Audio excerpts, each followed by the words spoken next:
I know exactly how many boxes were in that basement on the night it happened. 146.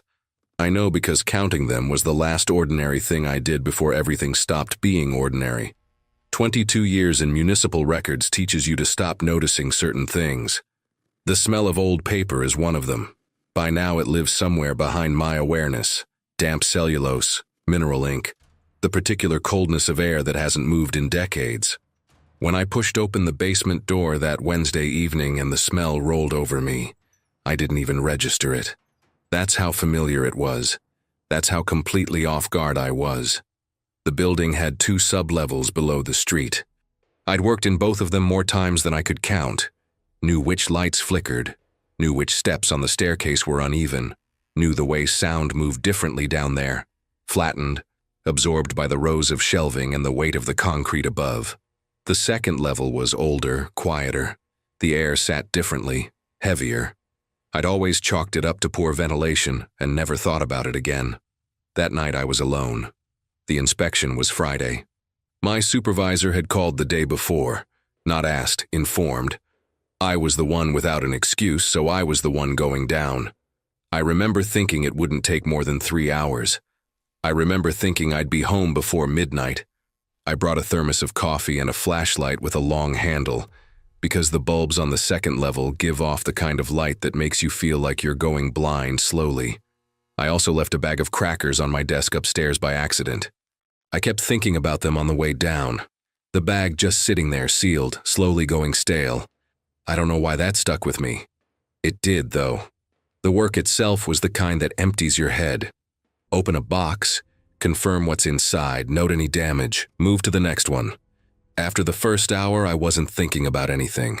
My hands were moving and my brain was somewhere else entirely, which is exactly how I liked it on nights like that. It was around 10:20 when I heard the shelving unit. A single soft impact, like someone pressing against the back of it with their shoulder and then pulling away. Not a fall, not a pipe. Something with weight and intention, there and gone in under a second. The unit was in the side corridor to my left, out of my direct line of sight. I stood completely still and waited. 30 seconds, a full minute. Nothing followed it. I went to look. The corridor between the shelves is narrow enough that you turn sideways to walk it comfortably. I swept the flashlight from one end to the other. Nothing out of place, nothing on the floor. The shelves were exactly as I'd left them, except for one box. I'd set it on the floor against the right-hand shelving an hour earlier. A gray cardboard box, unremarkable, one of dozens. It was now almost 15 inches from where I'd placed it, pushed toward the back wall. Away from the exit, not toward it. I stood there looking at it for longer than made sense. My brain kept offering explanations. Vibration from the pipes, uneven floor, poor balance when I set it down. All plausible, all probably wrong, but I wasn't ready to say that yet. I picked the box up. The bottom was damp from the concrete. I put it back on the shelf and made a voice note about checking the pipes.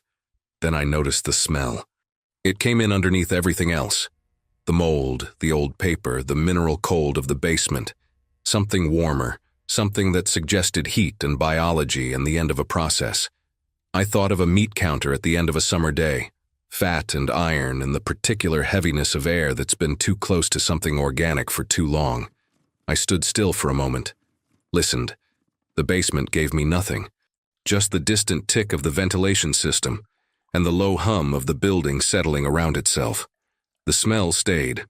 I went back to work. I told myself it was the pipes, or a draft coming in from somewhere, or the particular way that much old paper decays when the temperature drops. I'd been in enough old buildings to know they had their own logic, their own small disturbances that meant nothing. I almost believed it. It was 10:37 when I went upstairs to get those crackers. That was what I told myself. But the truth is, I wanted to be above ground for a few minutes, without quite being able to say why. Tommy Aiken was the kind of person who talked whether or not you were listening. I'd crossed paths with him maybe a dozen times over the years. Brief exchanges in the elevator, a few minutes at the coffee machine on the ground floor. He was 28, had a small gap between his front teeth and wore his security uniform like it was slightly too big for him, which it was. He had a habit of tapping his keyring against his thigh while he walked. You could hear him coming from 2 corridors away. I'd found that irritating before. That night, when I came back upstairs from the 2nd level, the sound of his keys hitting his leg was the most comforting thing in the building. He was at the front desk when I came through the stairwell door, eating a sandwich over a paper towel with the focused attention of someone who hadn't eaten in hours. He looked up and nodded. "Still at it?" "Another hour," I said. "Maybe less." He held up the sandwich in a kind of silent offer. I shook my head. I found the crackers on my desk, poured the last of the coffee from my thermos, and stood by the window for a few minutes looking out at the street. November in Hartford at 11 at night. A few cars. The orange cast of the streetlights on wet asphalt. A man walking a bicycle on the opposite sidewalk for reasons I couldn't guess.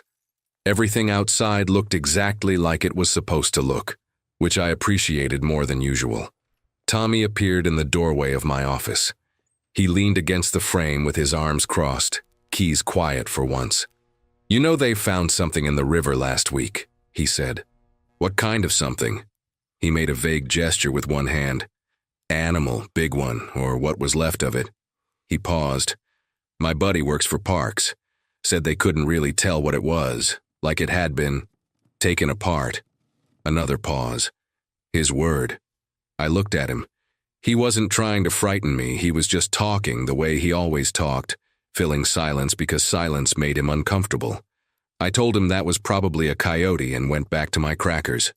"Yeah," he said. "Probably." He went back to his desk. I heard the keys start again against his thigh, fading down the corridor. I went downstairs at 11:15. The 2nd level was exactly as I'd left it. Same flickering quality to the light at the far end. Same flat silence.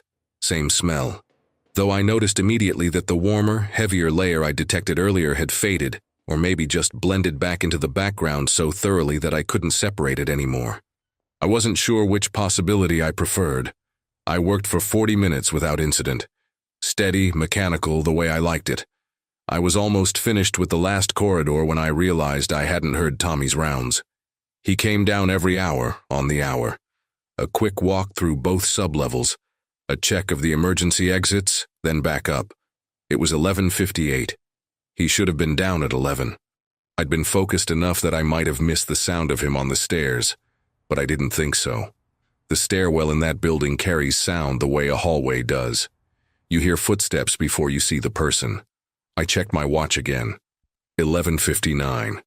I packed up my tablet and went to the stairwell door, opened it, and called his name up the shaft. My voice went up and came back to me without meeting anything. I went up to the ground floor. The front desk was empty. His sandwich wrapper was still there, folded neatly over the edge of the paper towel. His coffee cup, one of those large reusable ones with a rubber grip, was sitting beside the monitor with the lid off, still faintly steaming. I put my hand near it without touching it, still warm. I walked the ground floor, break room, copy room, both bathrooms. I checked the side exit that opened onto the alley. The door was closed, the alarm light green, no sign it had been opened.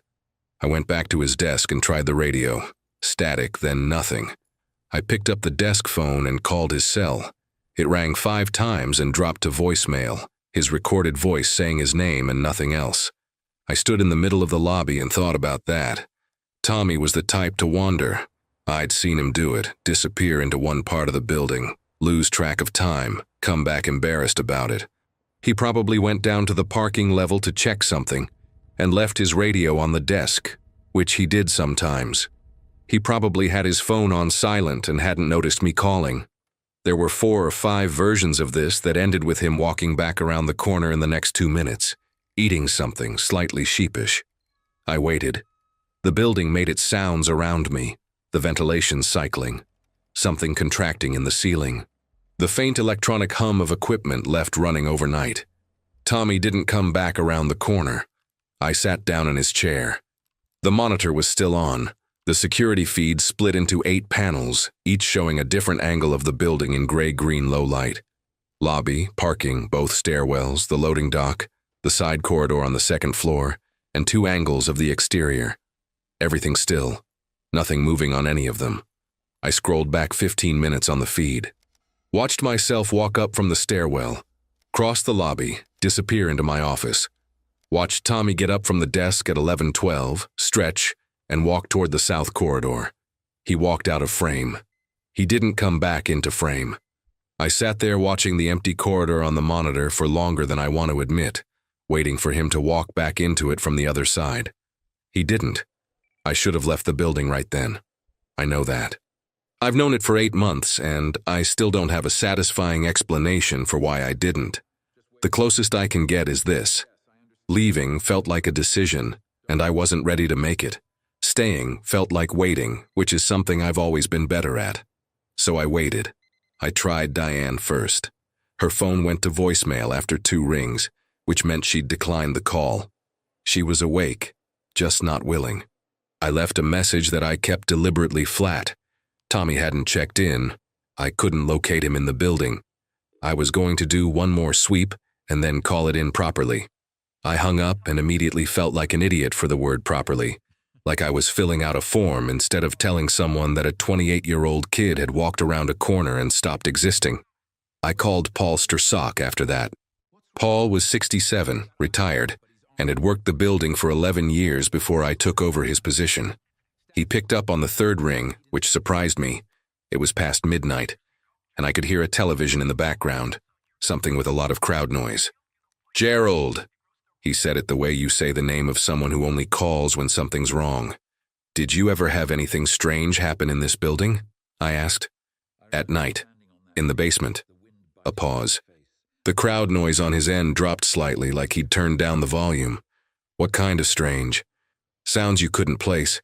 Anything moved that shouldn't have moved." Another pause, longer. "Once," he said, "I thought I heard something in the sub-basement. Below the 2nd level. I didn't know there was a sub-basement until that night." He stopped. "I never went down to check. I put in a facilities report and left it alone. I didn't know there was anything below the 2nd level either. I told him Tommy was missing, and the line got very quiet. 'Get out of the building, Gerald. I'm going to check the... Get out of the building.' I thanked him and hung up. Then I sat there for another 4 minutes, which tells you something about me that I'm not particularly proud of. What finally moved me was the sound. It started as something I felt before I heard. A vibration in the base of the desk chair, faint and rhythmic, like footsteps on a surface 1 floor below. Then it became audible. A slow, heavy impact pattern, each one separated by 2 or 3 seconds. Something with significant weight was moving on the 2nd level. The steps, if that's what they were unhurried, deliberate. They crossed the length of the floor beneath me from what I estimated was the far end of the building toward the stairwell side. Then they stopped.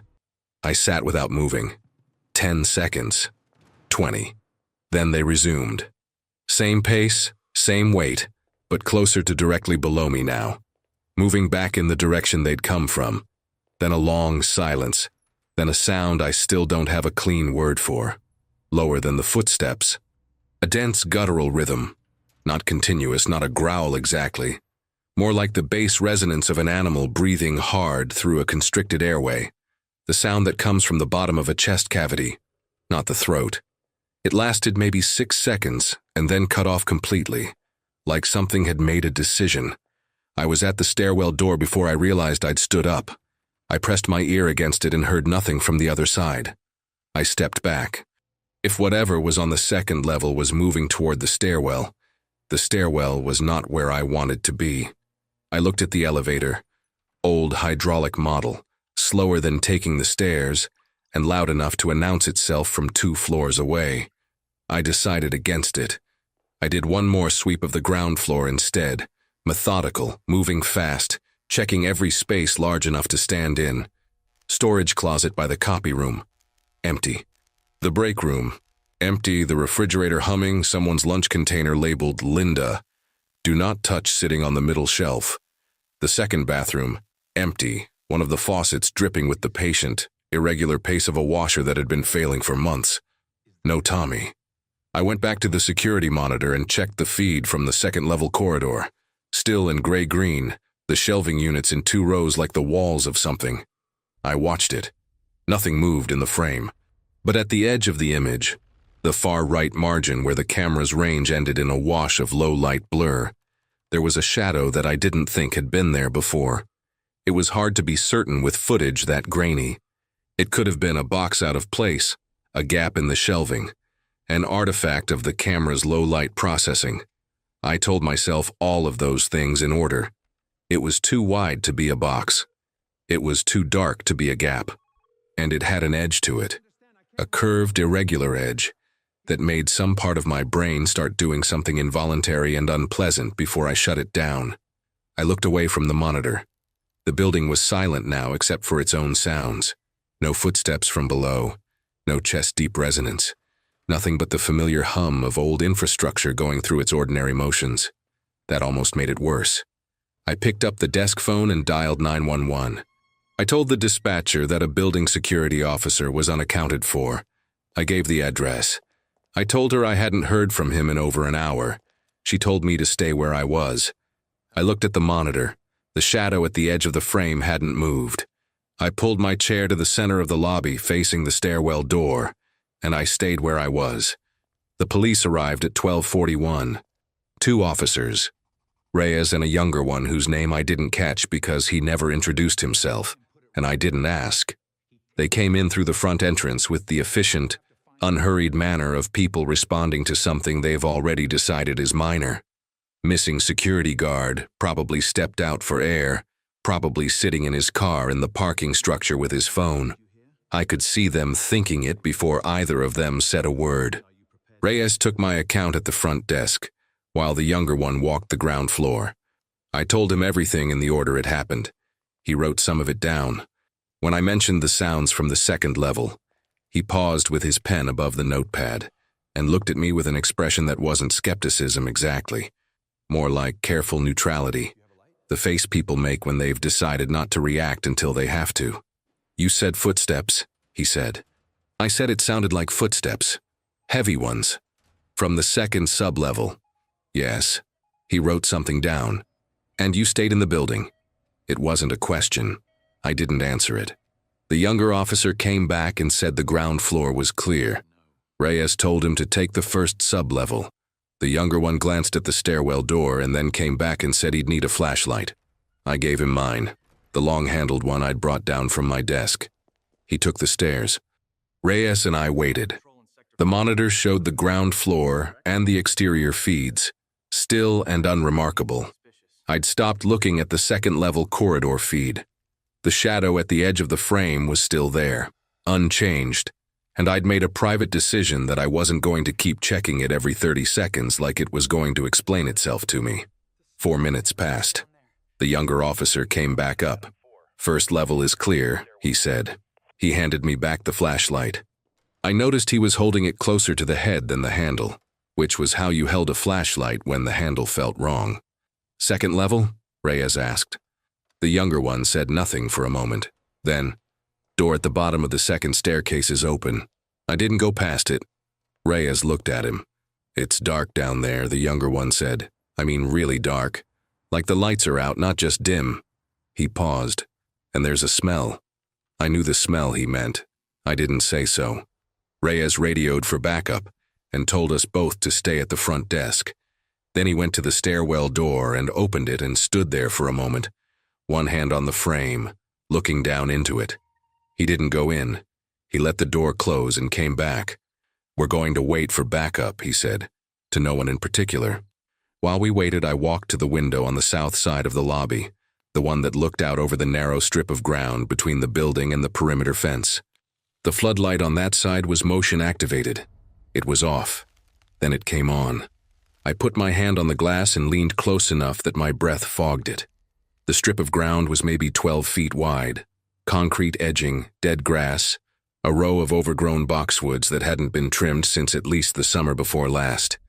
The floodlight covered all of it. Something had moved out there. I waited. The light stayed on. 40 seconds. A full minute. Longer than any cat or raccoon would hold a motion sensor. The boxwoods at the far end of the row were dense enough that nothing behind them would be visible. But 2 of the branches at the top were moving, not wind. The movement was too localized, too rhythmic. A slow back and forth, like something was pressing against the lower part of the shrub from the outside, shifting its weight.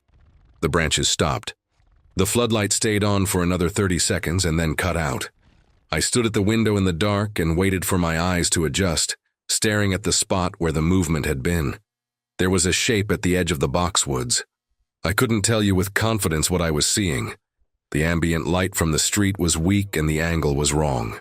But there was a vertical mass there that hadn't been there before, or that I hadn't noticed before, set slightly back from the shrub line. Too tall for the shrubs. Not moving. Just present. I watched it. It didn't move for almost a full minute. Then it tilted. That's the word that comes to me when I think about it, tilted. At an angle that suggested something adjusting its weight in a way that human posture doesn't account for. The silhouette changed shape briefly, and then resolved back to something vertical and still. Then the floodlight came on again and the spot was empty. I stepped back from the window. Reyes was saying something to the younger officer about the backup ETA. I turned around and looked at the room. The monitor, the desk, the sandwich wrapper still folded over the paper towel. Tommy's coffee cup with the lid sitting beside it. The lid was still on the desk, not on the cup. I knew it had been that way before, and I still couldn't stop looking at it. I was not certain enough to say so out loud. The backup arrived 9 minutes later. 2 more officers, one of them with a dog. A Belgian Malinois on a short lead that came through the front door and immediately stopped walking. The handler gave it a command. It didn't respond. It stood in the middle of the lobby with every muscle in its body rigid and its nose pointed at the floor above the stairwell door, breathing in shallow, rapid pulls. The handler looked at it. Then he looked at Reyes. He didn't say anything.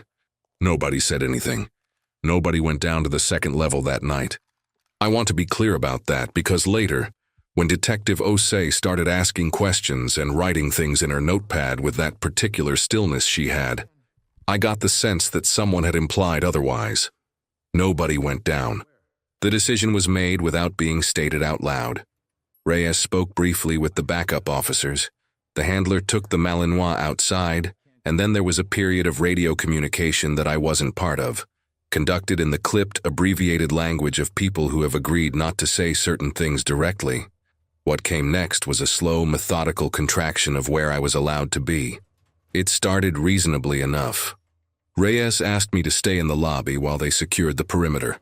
His words secured, which in practice meant the younger officer went outside and the other backup officer stood near the south corridor with his hand resting on his belt. I sat in Tommy's chair and looked at the monitor and tried to think about something other than the shape I'd seen through the window. Around 1:30, Reyes came back inside and told me they were going to need me to move to the second floor. The lobby was too exposed, he said. Too many entry points. I asked about Tommy. He gave me the careful, neutral expression again and said they were still working on locating him. I took the elevator to the second floor. It groaned on the way up the way it always did. Cables complaining. The whole car shuddering faintly at the midpoint like it was considering its options. The second floor was dark except for the emergency exit lights at both ends of the main corridor, casting everything in a low red that made the hallway look like the inside of something.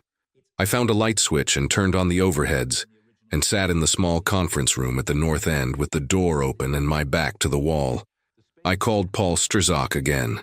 He picked up immediately this time. He hadn't gone back to sleep. "They're here," I told him. "Police. They're not going downstairs." A silence. "What about Tommy?" "Still missing." Another silence, heavier than the first. "Gerald," he said, and then stopped, like he'd changed his mind about what he was going to say. "The sub-basement I mentioned. I looked it up after you called. The original building plans, I still have a set from when we did the archive reorganization in 2009. There's a utility level below the second sub-level, old steam infrastructure, mostly decommissioned. It's not on the current floor plans." "How big?" "Runs the full footprint of the building." He paused. "Maybe bigger. The original plan suggested extends under the adjacent lot, but that section was sealed off, supposedly. Gerald, whatever you heard moving down there, that's a lot of space." I sat with that for a moment. "Go home," Paul said. "Let them do their job." "They're not going downstairs," I said again. He didn't have an answer for that. I hung up and looked at the ceiling, at the floor above me really, at the concrete and steel and conduit between me and the roof, and at the concrete and steel below me, all the way down to whatever was sitting in the dark at the bottom of the building. The building suddenly felt less like a structure and more like a series of layers, and I was somewhere in the middle of them. Reyes came up at 2:15. He told me that additional units were en route and that they were treating Tommy's disappearance as a priority. He said it the way people say things when they want the words to do more work than they can actually do. I nodded and asked if I could get some water from the break room down the hall. He said he'd prefer I stayed in the conference room. I looked at him. Am I being detained? No, he said. I'd just prefer it. After he left, I stood in the doorway and looked down the second-floor corridor. Both ends were visible, the north exit door and the south stairwell door. The south stairwell connected to all sublevels. It was a standard fire door, gray with a long vertical handle and a thin wire glass window at eye level. The wire glass window was dark. I watched it anyway because I'd run out of other things to do, and because looking at something directly felt better than waiting for it to appear in my peripheral vision. At 2:44, the south exit door at the far end of the corridor, not the stairwell, the exit, made a sound. Not loud. A single metallic click like the latch mechanism engaging from the other side. I stared at it. The door didn't open.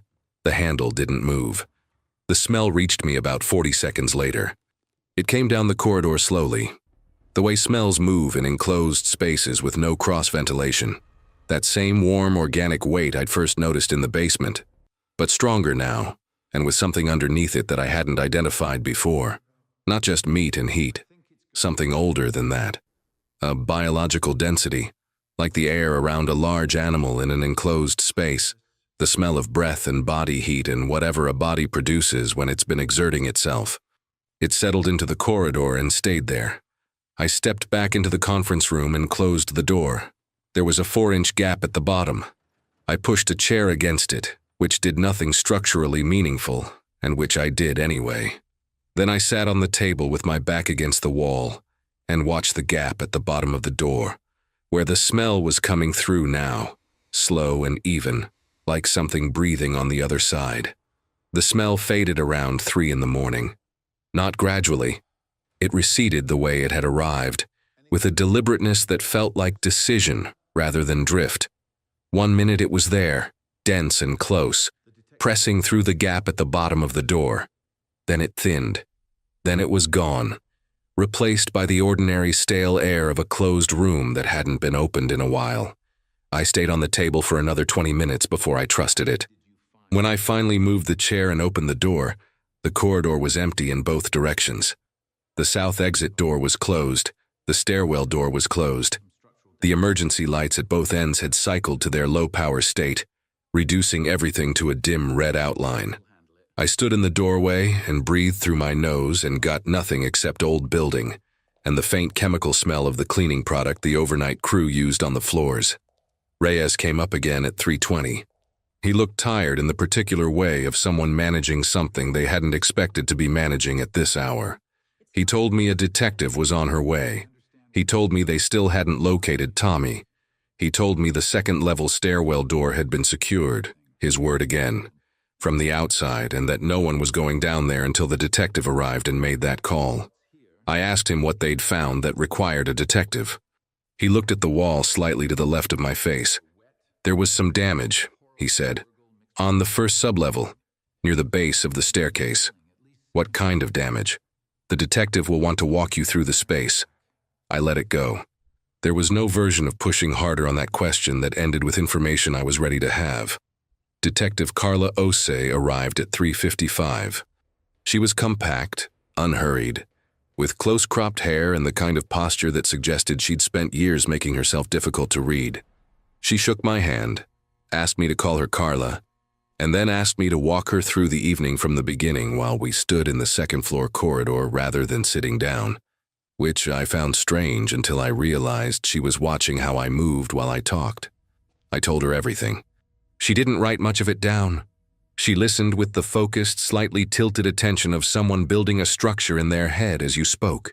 When I got to the sounds from the second level, she asked me to describe them again, specifically. I did. When I described the shape at the window, she asked how tall. I told her I couldn't be certain. She asked me to estimate. I said between 7 and 8 feet, which felt accurate and absurd simultaneously. She nodded like I'd said something unremarkable. "I want to show you something," she said. "You don't have to come, but it would help me." She took me to the first sublevel. The lights were on. Someone had replaced the fluorescent tube in the third corridor, or maybe it had simply stopped flickering for once. The space looked exactly as I'd left it in terms of the shelving and the boxes, but at the base of the staircase, where the concrete floor met the bottom step, there was a section about 4 feet wide that had been photographed and marked off with small yellow placards. I stopped at the edge of it. The marks in the concrete weren't deep. This wasn't soft material.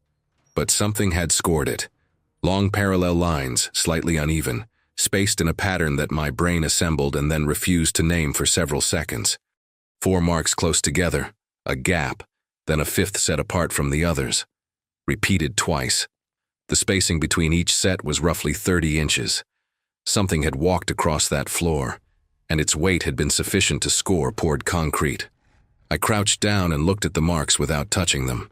They were not the same width. 3 were relatively uniform, thick, blunt, pressing rather than cutting. The 4th in each set was slightly longer, curving at the end. Not curved like a hook. Curved like something that had dragged, like the outermost point of something wide, had caught the floor at the end of each step because the gate wasn't quite calibrated for this surface. I stood up. My knees made a sound. "Walk me to where the tracks go," I said. Osei looked at me for a moment. Then she walked me to the south end of the first sub-level, where the second staircase descended to the lower level. The door at the top of that staircase was a heavy fire door, steel core, the kind that required a firm pull to open. It was currently standing open, held by a rubber wedge someone had placed at the base. The door's steel surface, on the side that faced the descending staircase, had 5 parallel marks pressed into it at roughly chest height. Not scratched. Compressed. As though something had leaned against it from the other side with enough force to deform the metal without puncturing it. The marks were grouped the same way as the ones on the floor. 4 close, 1 apart. The metal around them had buckled slightly outward, which meant the pressure had come from below. I looked at it for a long time. Osei was watching me. "Does any of that change what you told me earlier?" she asked. "About the sounds, the shape at the window." "No," I said. "Does it change how you describe what you think is in this building?" I thought about what Paul had said. The full footprint of the building, maybe bigger. A sealed utility level that nobody had updated on the current floor plans. All that space in the dark below us. "It changes the size," I said. "What I thought I was dealing with and what's actually down there, I think I undercounted." She wrote something in her notepad. Then she closed it. "We're going down at first light," she said. "With the right equipment." I nodded. First light was roughly 2.5 hours away. I went back upstairs and sat in the conference room and thought about Tommy's coffee cup with the lid sitting beside it instead of on it, and about how I hadn't said anything about that to anyone, and about whether it mattered. It probably didn't. I couldn't stop thinking about it anyway. First light came and nobody went down. I found out at 6:10 when Osei came into the conference room with 2 cups of coffee from somewhere and set one in front of me without asking. She sat across the table and told me that the decision had come from above her. A coordinator from the state's emergency response unit had been reached overnight, and the determination was that the second sub-level required a specialized team before anyone entered. The team was being assembled. ETA was unclear. I asked about Tommy. She looked at her coffee. "We found his radio," she said. "First sub-level, branch corridor near the back wall." She paused. His key ring was next to it. I thought about the sound of those keys against his thigh, the way you could hear him coming before you could see him. "Just the keys," I said, "just the keys." I drank the coffee. It was from a gas station somewhere, burnt and too sweet, and it was the best thing I'd tasted in hours. At 6:45, Osei was called out of the room for a phone conversation that lasted a long time. I sat alone, and looked at the wall and thought about the marks in the concrete floor, the weight that had made them, the space below that nobody had mapped in decades, running under the full footprint of the building, maybe extending further, and whatever had pressed its weight against a steel fire door from the other side until the metal bent. At 7:03, the power went out. Not a flicker, a complete instantaneous drop.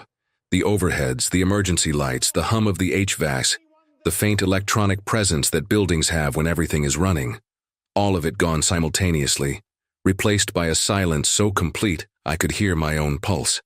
I stood up in the dark and did not move. 12 seconds later, the emergency generator kicked in. The emergency lighting came back at reduced capacity. A handful of fixtures in the corridor outside, enough to see by if you were already standing in it. The main overhead stayed off. The HVAC stayed off. The building felt suddenly smaller without its mechanical sounds, like a room you've always known that turns out to be larger than you thought when the furniture is removed.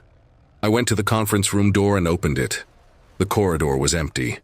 The red-tinted emergency light at the north end was on. The one at the south end, nearest the stairwell, was not. That end of the corridor was dark in a way that the generator should have prevented. I called out for Reyes, for Osei, for anyone. My voice went down the corridor and did not come back with company. I stood in the doorway and assessed what I had. The conference room behind me with one window overlooking the rear lot. A drop of roughly 14 feet to concrete below, no clear way down. The north stairwell 40 feet to my left, which led out into the lobby. The south stairwell 20 feet to my right, which connected to all sublevels and was currently at the dark end of the corridor. I went left. I was 12 feet from the north stairwell door when I heard it. Below me, from the first sublevel, directly beneath where I was walking, a single impact. Heavy, deliberate, the same weight I'd felt through the chair at the front desk the night before. Then another. Then a third. Slow and evenly spaced, moving in the same direction I was moving, tracking me through the ceiling. I stopped. The impacts stopped. I took 3 more steps. The impacts resumed. 3 more. Same pace, same direction. I stopped again. They stopped again. The synchronization was not accidental.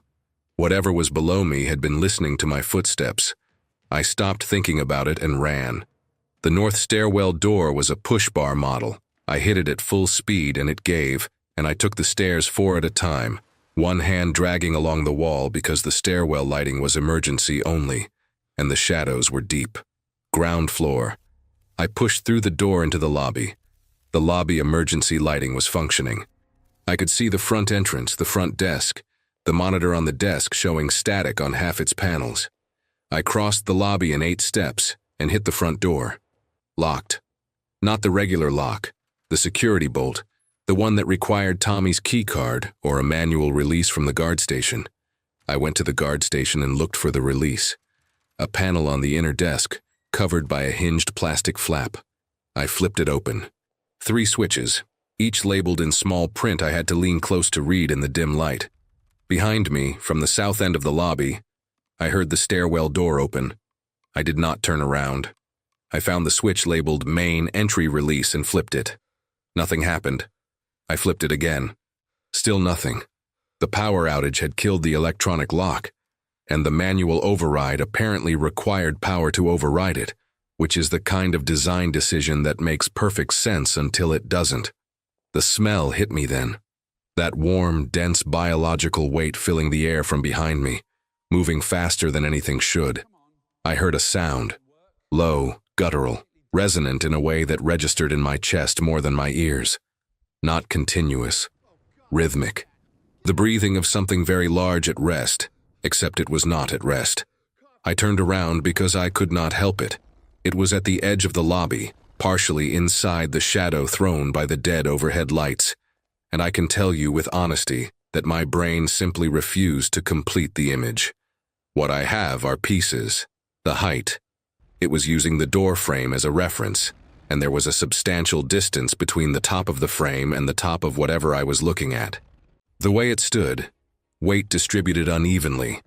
One shoulder dropped lower than the other, the whole silhouette suggesting a body that didn't quite fit the position it was holding.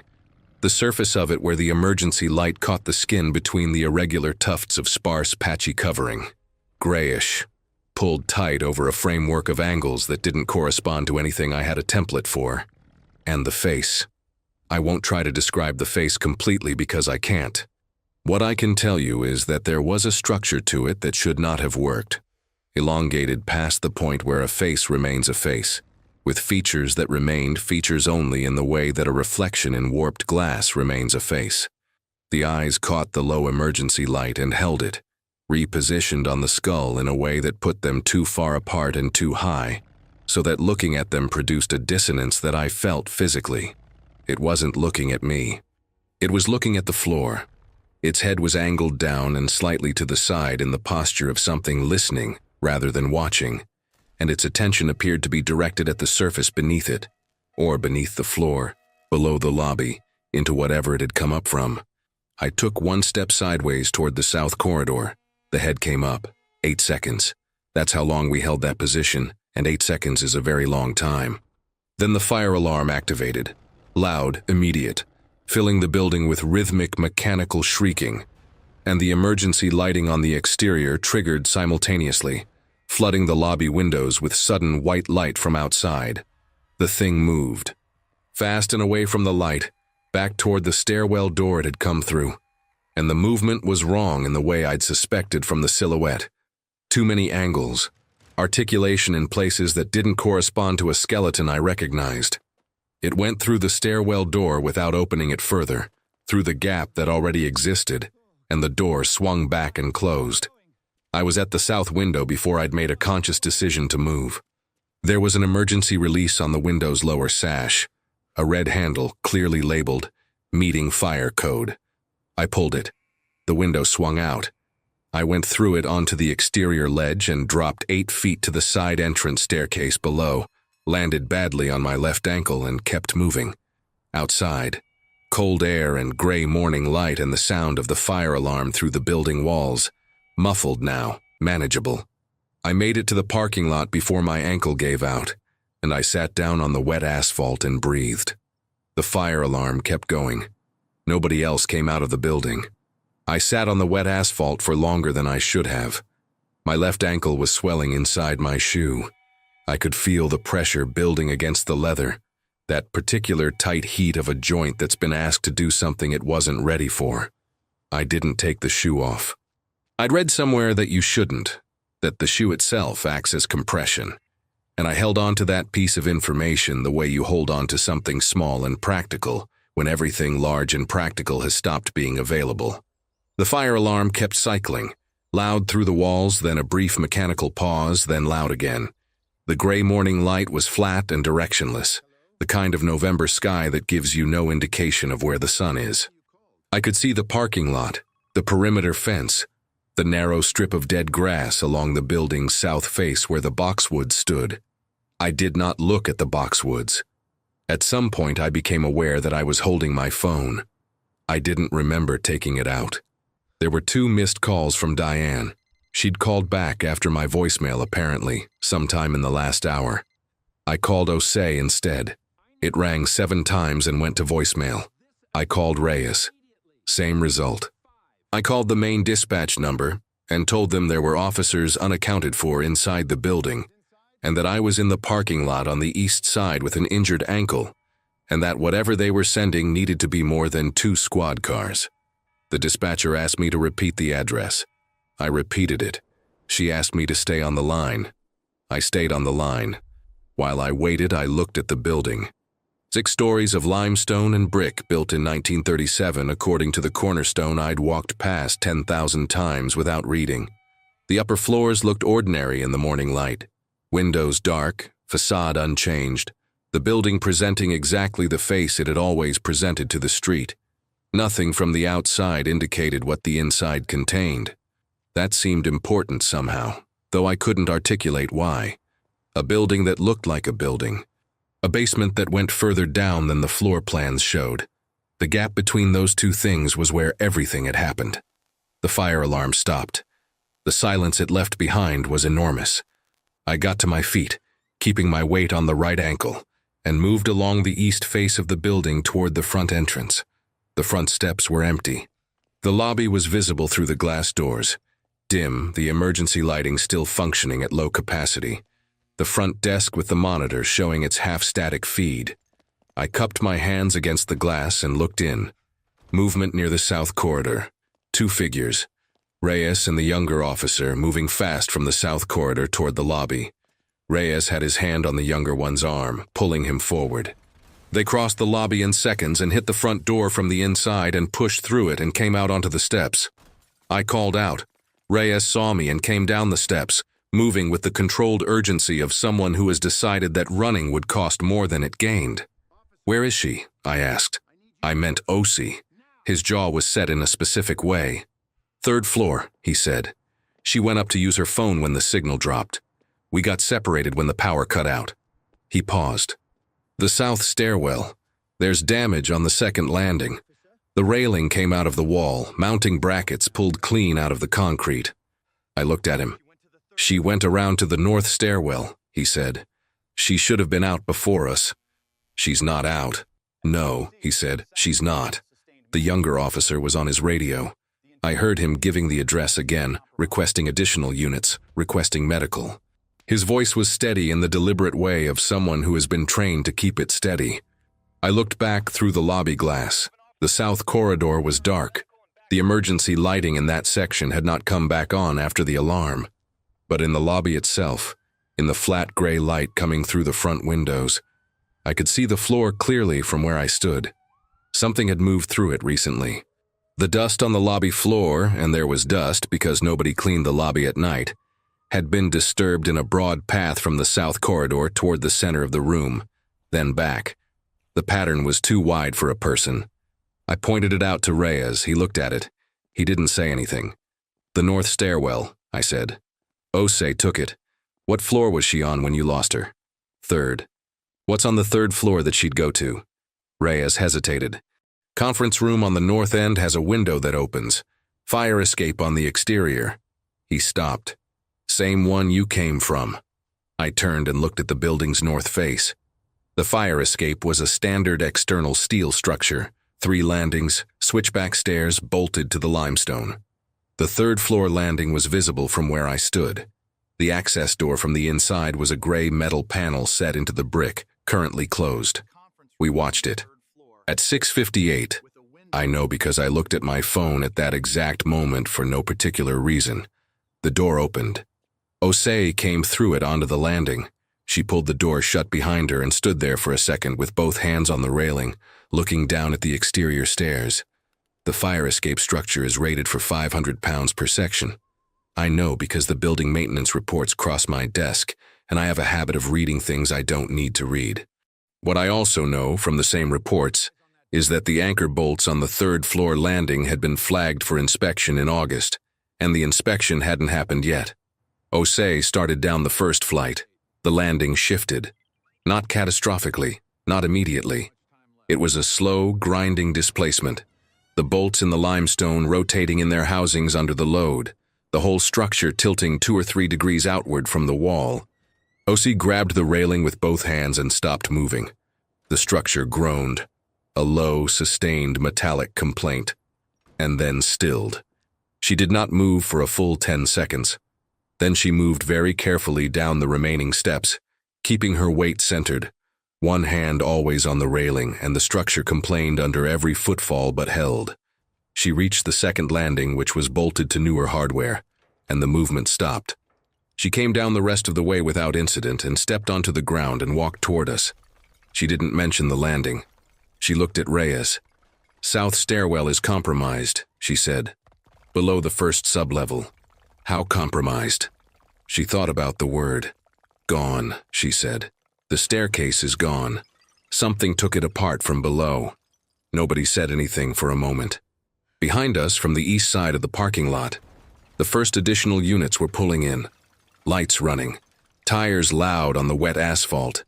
I watched them come and thought about Paul Sturzak on the phone telling me the utility level ran the full footprint of the building, maybe bigger, and I thought about how a staircase gets taken apart from below, and I thought about Tommy's key ring sitting on the concrete floor next to his radio. I did not think about Tommy directly. I wasn't able to do that yet. The specialized team arrived at 8:45, 4 of them, in a vehicle with no markings that I would have taken for a contractor's van if I hadn't known what was inside it. They spoke with Osei for 11 minutes in the parking lot while I sat on the hood of a squad car, with my ankle elevated on the front bumper, and watched. I was too far away to hear the conversation. I watched the body language instead, Osei doing most of the talking, the team leader listening with his arms crossed and his chin down, asking short questions that required long answers. The other 3 stood slightly apart, checking equipment with the focused efficiency of people who had been in situations like this before, which raised a question I chose not to examine too closely. One of the additional officers, a woman named Purcell, who had arrived with the second wave and immediately taken charge of keeping me stationary, brought me a foil blanket and a bottle of water and told me that a medic was on the way for my ankle. I thanked her. The water was cold and tasted like plastic, and I drank the whole thing in 4 swallows. At 9:15, Osei came over. She stood in front of me with her hands in her jacket pockets and looked at my ankle for a moment. "Medic is 6 minutes out," she said.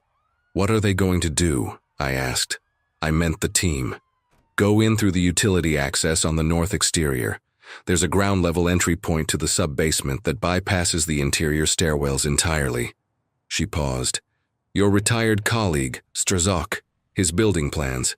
Can you get those to me today? I'll call him." She nodded. She started to turn away. "Osei," I said. She stopped.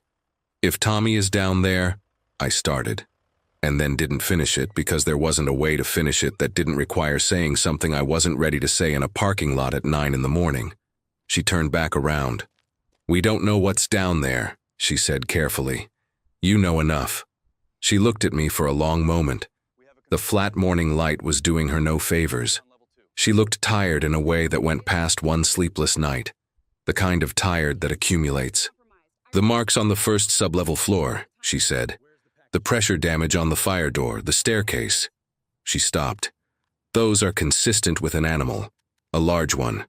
She said the word animal the way you say a word when it's the most accurate available option and also profoundly insufficient. "How large?" I said. She didn't answer that. "I saw it," I said. "In the lobby. I told you what I saw. I know what you told me. Then you have a size." She looked at her shoes for a moment. "The team has tranquilizer capability," she said. "That's what I can tell you." I thought about what I'd seen in the lobby. The height relative to the doorframe. The weight that had scored concrete floors and deformed steel doors and disassembled a staircase from below. I thought about tranquilizer capability, the way you think about an umbrella when someone tells you a hurricane is coming. "There's something else," I said. Osei waited. "When I was in the conference room on the second floor, before the power went out, the smell came through the gap under the door. I stopped. It stayed for a while and then it left. It could have come through that door. The weight on that door would have been nothing compared to what it did to the fire door on the first sublevel." I looked at her. It didn't. She was very still. "I don't know what that means," I said. "I'm not saying it means anything specific. I'm saying it chose not to come through. It was on the other side of that door and it left." I paused. Tommy was already gone by then. The thing I wasn't saying, and that I could see Osei also not saying, was this. If it had taken Tommy and then left me alone, that was a behavior. A pattern. Animals have patterns. Something that has a pattern can be anticipated, tracked, understood. That was the version that made the situation manageable. The other version, the one where it had left me alone not because of a behavioral pattern, but because of something else, something that didn't reduce to biology and habit. I wasn't going to say that out loud in a parking lot, or anywhere else. "Go get your ankle looked at," Osei said. "Then go home, I'll call you." The medic arrived and confirmed a moderate sprain, nothing structural. He wrapped it and gave me a compression sleeve and told me to stay off it for 48 hours, which I nodded at without committing to. Purcell offered to drive me home. I told her I'd call someone. I didn't call someone. I sat in the parking lot and watched the team make their entry through the north exterior access point. A ground-level steel door set into the foundation, concealed behind a utility cabinet that apparently swung outward on a hinge. I hadn't known it was there. I'd walked past that section of the building's exterior for 22 years. They went in at 9:51, 4 of them with lights and equipment, into the sub-basement that wasn't on the current floor plans. The door closed behind them. Purcell stood near it with 2 other officers. Nobody spoke. At 10:38, 3 of them came back out. They came out quickly, not running, but the particular fast walk of people suppressing the impulse to run. The team leader sealed the access door behind them and said something to Purcell that I couldn't hear. She immediately got on her radio. I counted 3. I kept counting 3. One of them sat down on the ground near the foundation with his back against the limestone and his equipment between his knees, and didn't look at anything in particular. He was the youngest of the 4. He had a small cut above his left eyebrow that he didn't appear to know was there. I didn't ask what they'd found. I didn't ask about the 4th member of the team. I didn't ask about Tommy.